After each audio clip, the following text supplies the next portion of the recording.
Hello, I'm Charlene Bleacher Martin. Welcome to Something to Talk About.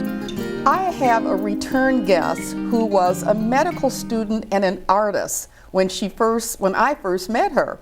Well, she's back, and she's back as a breast surgeon and integrative specialist. Integrative medicine specialist? Integrative medicine specialist. Yes. So welcome back, Thank Dr. you. Alicia Robinson. Thank you. I'm so happy to see you. I am so happy to be here, Charlene. Absolutely. It's been years. How long has it been? About 10, 11 years since I was here? I think longer than that, about 12 years ago when I was a medical student here. Wow. And I was into the arts and into the community, working at the Booker Washington Center, and you had me come out and talk about my artwork. Absolutely. And here you are, dream Yes. come true. Absolutely. Because you said then, I'm going to be a surgeon. Yep, I did. Ta-da! Well, I am very proud of you. Thank you. It's just wonderful that you took the time today to come back Thank you and for talk to us a inviting me. bit about what you're doing that's new. So let's get started, Okay. because this time is going to go like that. Okay. Okay. So let's, like they say, let's have tea. Let's have tea. Let's have tea. Okay. All right. And we're off.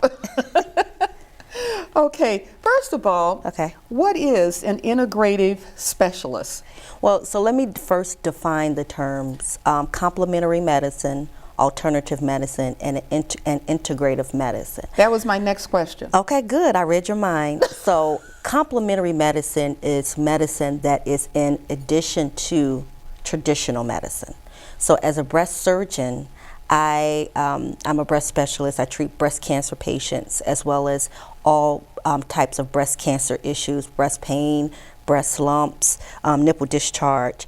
And with the cancer aspect of my treatment, you have surgery, you have radiation, you have chemotherapy, you have endocrine therapy, you have immunotherapies. So that's traditional medicine.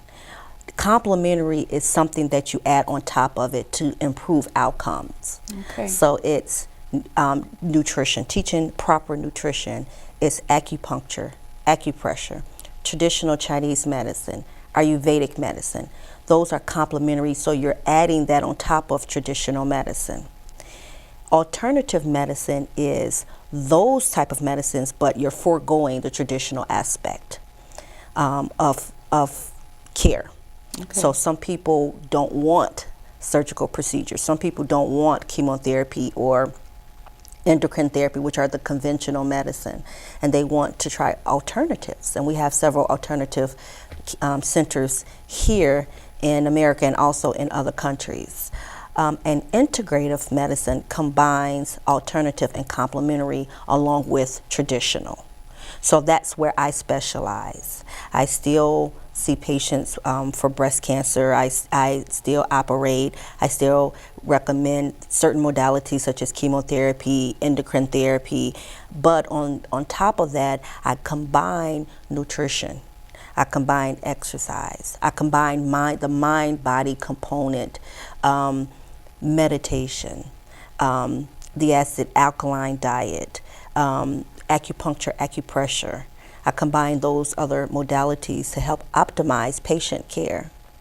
Okay, well, you know, that's really interesting because most people lump all of these things together. It's either or. Right. If I forego the chemo or the traditional medicine, then I have to do something else. But thank you for a very detailed explanation of that. You're welcome. It really cleared it up for me. Yeah.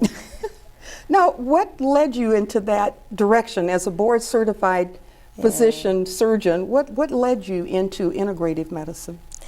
Well, to be honest with you, growing up, my family is from Tennessee and Arkansas. My mother grew up on a farm, so she grew up with fresh fruits and vegetables. And of course, in the South, you raised your own vegetables and you had your own garden. And much like this area as well, I see a lot of families who have their own gardens. So growing up, we had our own garden.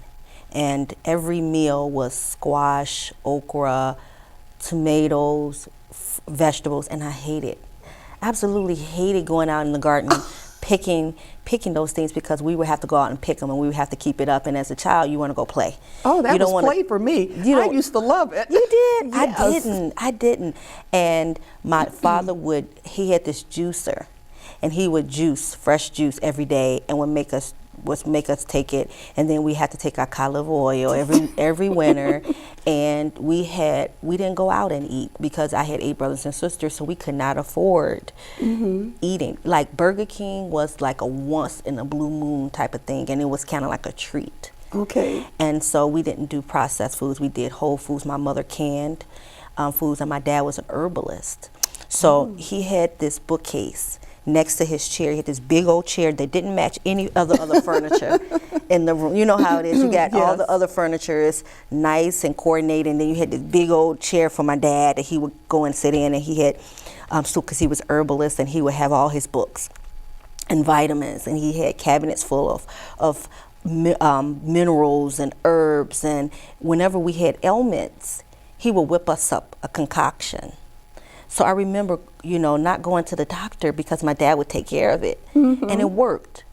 And so but I knew that I wanted to help people in some way, and so I knew I wanted to become a doctor. And during my medical school training, we only had 2 weeks of nutrition. And I remember my dad calling me and asking me, what am I learning in medical school, and am I taking nutrition classes and learning preventive medicine? And I told him no, and he was flabbergasted because he's like, I'm spending all this money, 50 grand a year, and you're not learning, And so it was one of those things that I was like, you're right, Dad. And I started doing more holistic for myself, for my own health, and also for my daughter. My daughter had eczema. And she broke out in these different hives all over. She would have hives all over her body, and I would take her from one pediatrician to the next. And they would want her to be on medication, and none of it helped. And I just stopped it completely. I changed her diet, detoxed her gently, and also put her on several herbal supplements, and it cleared up. In 3 days, the lesions that were on her body and her eczema cleared up in 3 days. And I had been taking her for years to doctors. And so that really sparked me. And also, once I started regularly detoxing my body and changing my diet, I never got sick. I would never be ill. And so when I became a breast surgeon, I noticed a trend in women and just my patients in general, because I would listen to them. And they would come back with the same ailments over and over again. I would have one patient multiple patients who would have breast cancer, and then 2 or 3 years later would have another breast cancer, or one in one breast 1 year, and then it would happen 3 years later in the other breast. And I said to, God, I'm a spiritual person, and, I speak to the Lord often. And I said to him, what can I do to help my patients? And what I heard was, what are you doing to help yourself, to help your daughter, to help your family? And I said, well, we're eating healthier, we're taking out certain things out of our diet, we're exercising, we're getting plenty of sunlight, we're getting plenty of rest, we're making sure that we're detoxing regularly, and also with certain herbal concoctions. And he said, well, try that with your patients. Go back. So I went back to school, but the learning never stopped for me. I always would go to different forums and go to different conferences. And so right now I'm working on my PhD in natural health and holistic nutrition. And I'm already a natural health and holistic practitioner, but I wanted to take it a step level to get my PhD in it, because there's so much more to learn in medicine and the complementary arts. And so that's how I got started.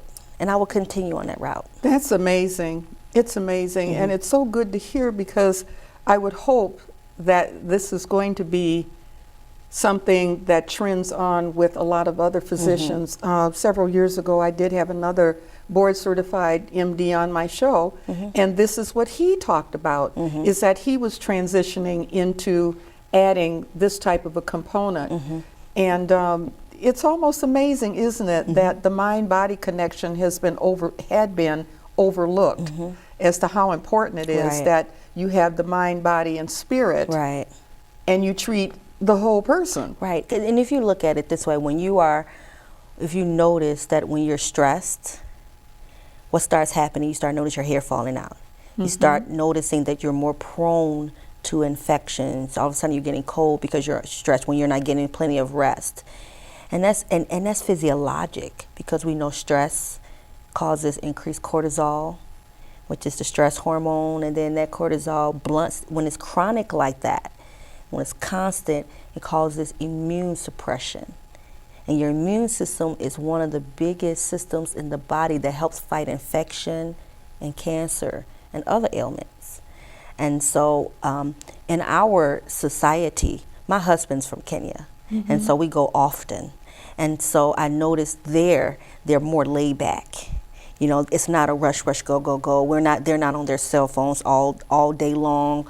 It's more, they eat more from the earth. They're even fighting to keep GMO from coming over there. They're refusing GMO to be there. And so, but you notice that they are having less ailments. My husband moved here a year ago. He was there his whole life. He moved here to America, and he started asking me, what is autism? What's ADHD? What's dementia?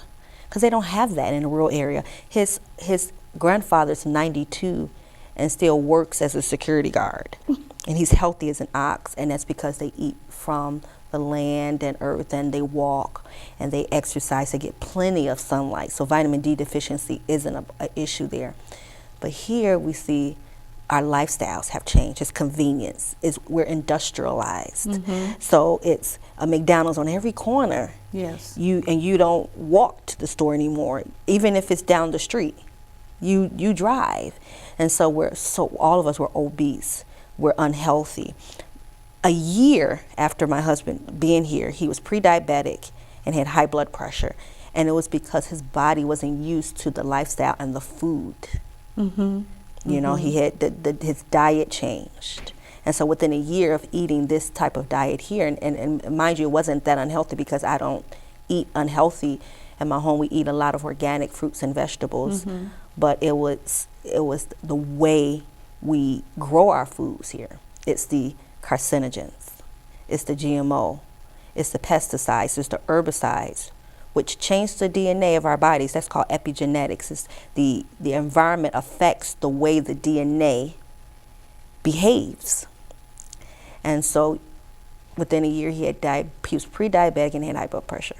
You know, that's really interesting, because you hear things such as, oh, you know, it doesn't matter. But I think people tend to forget that we are natural animals. Absolutely. And that what happens in our environment has a profound effect Absolutely. on us. And it's not just smoking. Yeah. It's everything. It's everything. It's radio waves. It's telephone poles. You know, if you live close to an area that has a lot of telephone poles, it's those electromagnetic waves. Exactly. Because we're electrical beings. Yes, we are. We are. We have electricity running through our bodies. You know, and people don't understand that all of these things affect us. Yeah, I'm so happy you said that, because there was a time that I could wear a watch, and it was like my batteries were always running out. It was always something wrong with the watches. Or sometimes walk near a TV and you might see a little flicker, because I try to be very observant about things. And I thought, you know what? We have to we're affecting our environment as much as our environment is affecting us. Absolutely. Because with the electromagnetic deal that's running in our brain, I mean, all those little synapses and everything firing off, that's electrical energy. Yes. So how is it that we are not affecting and being affected? We are. That's why EKG works. Yeah. It's just pretty amazing that, see, a lot of the stuff that I learned in school. Yeah. Now, they don't learn a lot of that stuff about how the body works or the science of the body. And I was always interested in it too, so that made could be it too. a profound difference. All of my friends were not. The interest was different. Exactly. But now, you know, back then you didn't have telephones, you didn't have video games to take away natural learning, people wanting to learn more. You know, I used to be a teacher, and so it was very hard for me to teach and educate, because the children were so focused on the now, what's going on YouTube or what's going on TV. Even my 6-year-old daughter, she loves TV, and it's hard for me to get her to go outside and play. Well, my son, my granddaughter's 10, my grandson just turned 4. They have to have playtime. Now, she's a little wizard on the computer, Yeah. and she's been using one since she was 2. Oh my God. But here's the thing. Yeah. They are required. My son makes sure that they're outdoors running and playing and Yeah. getting dirty. Yes. And they have that time to burn off energy Right. and to, you know, enjoy being alive and Yes. outdoors. They Yes. eat organic foods. Yes. He even filters their water. And he does all of these things. And, you know, somebody would say, oh, that's just so much work. It's less work Yeah. than taking someone to the doctor every day. Right. And when we raised them, of course, we didn't do the organic foods, but I cooked all the time. Right. And I was cooking fresh fruits But and the issue fresh is, veggies. Charlene, the deal is we've become a fast food society. That's normal. I did that when I was young. We played every day, and you wanted to be outside. Yes. And you know what my parents would take away from us as punishment? Like if we did something, it wasn't, okay, I take away TV. No, it was you couldn't go outside and play. That was it for me too, and I'm quite a bit older than you Right. are, and that was it for us too. And we played in the dirt, and we made dirt bodies and dirt piles, and played with the ants and different things like that. And we're so hyper sterile in our society. Yes, can't get your kids dirty. Right. I mean, I would lay out on a hill in our backyard and watch the ants come out in the morning. Absolutely. You know, and that was great. And when you said you didn't like going out and picking vegetables, that was the joy of my day. I would get up early, like 5, 6 o'clock in the morning Really? before everybody got up, because I wanted to be out there by myself. Okay. And I would be out there with the dew on the fruits and Wow. vegetables, and you know, and in those days, dirt And didn't that was kill peace, you. wasn't it? That was peaceful, Yes. wasn't it? Dirt didn't kill you. Yeah. You know, I'd pick a tomato and do like this. Yeah. And it was all right to eat, or Yeah. pick a green bean and do like this. My and- aunt, she lived in, I loved it when my grandmother still lives in Michigan, but when my aunt was alive, she had a farm. And we would just go out and run in between her corn. She grew corn. And we would grow and just take the sweet corn, pull it off the stalk, and eat it right there. Yes, yes. We loved it. Yes. Yeah. Well, I used to do that too. Now I would be afraid of poisoning myself with a pesticide, because my dad did not use Yes. any. I don't even know if that stuff existed when he was growing his vegetables and stuff. But now you're scrubbing the food that you buy because Right. you're not quite sure But what guess was what, used on it. Charlene? Scrubby doesn't work. Well, Because good, the I'm glad. pesticides and herbicides gets into the ground. And where does the nutrients come from? The plants. It comes from the ground. Yeah.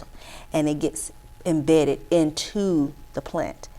And that's why we say, as much as possible, eat organic. My yard right now, I live in a community, they have manufactured, I call them manufactured and manicured lawns. And you should see my lawn compared to everyone else's. Everyone else's is cut nice and green. My lawn has weeds and dandelions. And that's because they have the people come by and they offer, to spray your yard. And I'm like, no. I actually have a garden in my backyard now. I love it now. So I'm trying to train my daughters to love it as well. And I don't want that into my vegetables. And so I just rather have a lawn with weeds and dandelions. They beautify my lawn anyway. And, versus just having a regular old, manufactured or manicured lawn. I'd rather just have all natural. That's outstanding. And and now as we transition into this, what are some of the taboos or challenges that integrative medicine practitioners are facing from their peers? Well, I haven't experienced any yet, but I must say that this morning I was reading an article. There's a documentary that came out. It was called The Truth About Cancer. And it talked about the FDA and the drug companies and the monopolization of the medical field, and have people who think different about medicine. When we try to come in and offer alternatives, we're shut down. Because, Charlene, you know, you have to think about how the medical world is set up. As a surgeon, I make basically my living performing procedures, operations. But if I tell patients, eat fruits and vegetables, change your diet to keep this from coming back, do this, do that, how am I going to make my money? You get what I'm saying? So in the medical field, it's hard to have a different voice. Because you can't bottle a plant. Right. You can't bottle herbs and spices. You can't bottle exercise. You know, you can create gyms and create memberships, but people can do exercises at home and walk around. You can't bottle the sun, vitamin D, which is the best source of vitamin D. You know, they try to bottle vitamin D, but it's not the optimal source. You try to go out, get in the sun. You can't bottle rest. And so these are modalities that I implement along with other things to help patients heal wholly.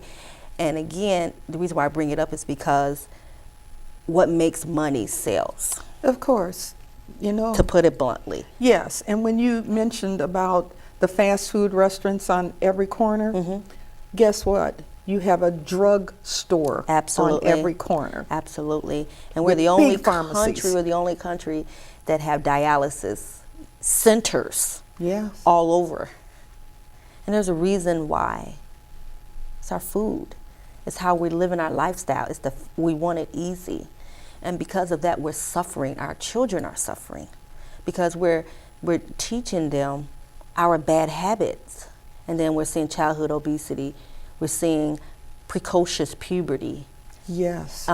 Girls having, you know, developing much, much earlier, and it's because of the hormones that we're putting in our foods. It's because of the pesticides and herbicides and the toxins. And remember, I told you that, you know, every day when you wake up, you have to shower. You put your makeup on. You put your lotion on. Those are constant toxins. There's constant toxins in all of those. So by the time you leave the house in the morning, you've had at least 500 chemicals that you've put in your body and on your body. And so that's one of the reasons why I detox often, because it's a program that I use that eliminates the toxins and kind of reset my body. And then that helps my body to be able to clear the toxins out much quicker. You know, that's interesting you bring that up because I read labels. I'm a label reader.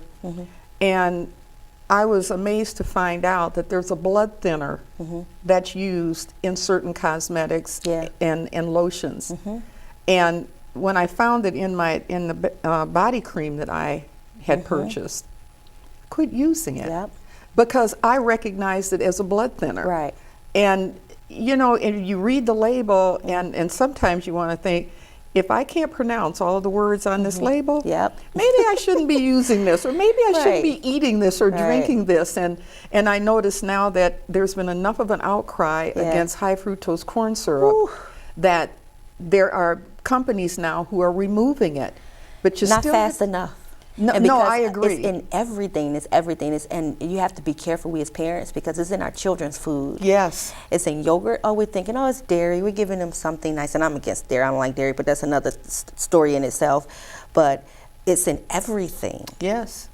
And it's funny because if we teach our children and train our children how to eat, they would take on those habits that we train them. And my daughter, she eats, at home we eat clean. We rarely have meat. She doesn't like chicken. She doesn't like, pork. She every now and then she'll eat fish. But point example, there was a gospel brunch here recently, and I have a cheat day every now and then when I splurge and eat what I want, high carbs, pizza, fish, whatever. I eat what I want, and that was my splurge day because I knew that a gospel brunch we're going to have some good food. Right. And I brought my daughter along and I gave her a plate and let her choose whatever she wants. Do you know what she put on her plate? She put string beans and she put fruit. She bypassed the cinnamon roll, she bypassed the eggs and the pancakes, and she went after the string beans and the fruit. And she said, because I make string beans the way she likes them at home, I saute them in olive oil and put some shiitake mushrooms in it, and she loves it, and put some cranberries on top. And I told her, I said, now those string beans aren't going to taste like mine. So Yes. when we get to the table, she said, you're right, they don't taste like yours. She said, I'm going to go back for some more fruit. And she's 6. And so she's making those choices herself. And so we need to help our children in making healthy eating choices. And a lot of patients, when I try to educate patients about that, I have parents who say, well, my child isn't going to eat that. And you know what I did to train my daughter on eating healthy? It's an incentive. I incentivize her. I'll have a sticker chart on the refrigerator and give her a sticker for when she eats more fruits and vegetables, because they like that, Yes. And then after 30 stickers, she gets a treat. Either we go skating, or we go, to a movie that she wants to see, or she gets a toy. And a lot of times we incentivize ourselves with food. Yes, we do. And that's the issue. And if we're training our children to incentivize themselves with food, they're going to overeat. But make it something else. Yep. Well, and it's so different now with raising children. The rule in our house was this: you try it once. Yeah. If you don't like it, I will not force you to eat it. But then there were alternatives Yes. offered. And Yeah, absolutely. As a result of that, I have 3 children who will sample, try, and eat Anything. almost anything. Yep. And they're basically very healthy people because they're involved with their food. Well, the oldest boy is a professional chef. So they're involved with food. Food is a vital part Right. of everything for them, and not so much running to a fast food Right. restaurant to get food. Now, I'm guilty of doing lots of bad things, and the bad part about that is it's willful ignorance, because I know better. Yeah, it's funny that you say that, because as physicians, we used to smoke. If you've been back in the day, you'll go to a doctor's office and the doctor will have a cigarette right there in your face and smoking. And we didn't know back then what those type of things could do to us. But we know now. We know about GMO, genetically modified. We know about manipulating our food sources and how it has changed. And now we're seeing all these diseases and we're wondering why. This is a good point to stop. Okay. The first half of this show is over. I cannot believe it. Last night I labored heavily saying, Are you I gotta kidding have me? enough questions here. No. Well, I have enough. And I'm like, okay. So hang in Okay. there. And we will be back shortly, because we got to pick this up, because I've got so many things to want to ask you. Okay, sounds good. Okay, stay with us. We will be back with Dr. Alicia Robinson, who is a breast surgeon and integrative medicine specialist. So hang in there. We've got a lot of good stuff.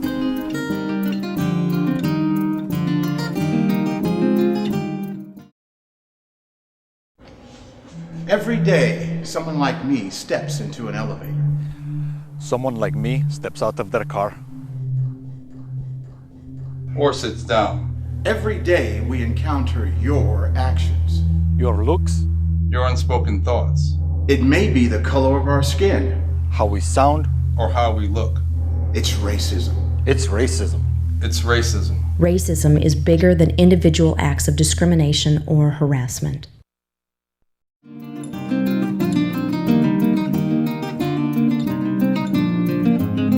Welcome back to Something to Talk About, where my guest today is Dr. Alicia Robinson, who is a breast cancer surgeon, a breast surgeon, and an integrative medicine specialist. So I'm glad you stayed, because we're going to talk Hallelujah. fast here, because I have tons of stuff Okay. to ask you. I love picking brains. Thank you so smart much for people. having me here. I'm excited to talk about this. This is a passion of mine. I love it. Oh, well, I it's a passion of absolutely mine. love it. Well, then we have 2 passionate people here who are going to jump right into the next question. We had spoken earlier, and you are getting ready to embark on a brand new adventure, your own practice. Charlene, I've started it already. Oh my goodness, fantastic. Tell me about it. What made you do it? What are you doing? Let's When I first got, to be honest with you, when I first came to Rockford, I said, Lord, why am I here? I actually was going to work back at home in Gary, Indiana. It's my hometown, and I wanted to be a little close to my family. And then, I ended up here, and I knew it was a God mission. And then, praying and asking God for direction, what I heard was 3 years. You got 3 years of Rockford Health System, and then you need to open up your own practice and do the integrative medicine. And so this September will be my 3rd year mark. And then with the transitioning and flux with the system, I thought it would be a good time for me to move out. And I always, again, wanted to do the integrative aspect of cancer care and just treating the whole patient, because I thought I was robbing people of this knowledge, this world of how to prevent diseases and how to treat the whole body and not just one aspect. And so I started my practice. It's called Integrative Healing Center. And I knew it was the perfect calling, God calling, because February the 1st of this year, I was talking to my husband and we came up with a name. And whenever you start a company, you have to have articles of incorporation. And so I had to go online and pay the money through the Secretary of State. Right. And they say they have to go through and make sure that name isn't taken, and then they have to do the articles. And they say in 2 weeks you'll get a response in 2 weeks. I got a response back within the hour. Wow. I received an email stating, "Congratulations, you are now Integrative Healing Center, and here are your articles of incorporation," within the hour of me filling out the application. And so I knew that was a calling, and I drug my feet a little bit. I was scared, I was nervous to branch out, because opening a practice, especially a medical practice, is a lot of work. It's a lot of work. You have to have the right people, you have to have the right knowledge, you have to have the right space. But slowly but surely, God He's moving people into my life, into my sphere, that's helping me and that's motivating me and moving me, that have the right expertise and right knowledge. And so I work with, actually I'm sharing a nice space of over 4,000 square feet. We newly renovated it. Dr. Kimberly Osborne, but now she's Dr. Kimberly Williams. She is the owner of Rockford Wellness Center. Okay. And so she's a chiropractic doctor. She's also a family practice doctor as well. And so she does integrative medicine. She does acupuncture, acupressure, hyperbaric oxygen therapy, massage therapy, which are the complementary aspects of the care. And so she and I decided to partner together and bring our specialties together. And so it's a good fit, and I'm loving it right now. It's still scary for me, but it's working out well. And I'm open to seeing new patients now, and I actually am seeing new patients. They're finding me. So Okay. it's